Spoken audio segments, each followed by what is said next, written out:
So, yun nga guys, no. So, abangan nyo talaga yung mga videos ko.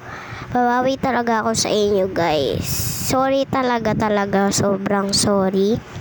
Kasi nga is yun, hindi ako nakapag-video ng matagal, pero babawi talaga ako sa inyo. Hayaan nyo guys, marami akong gagawin na vlogs and para pang pasaya sa inyo. Para talaga sa inyo to guys. Ginagawa ko to para sa inyo talaga guys. Subscribe and like, comment guys. Bye!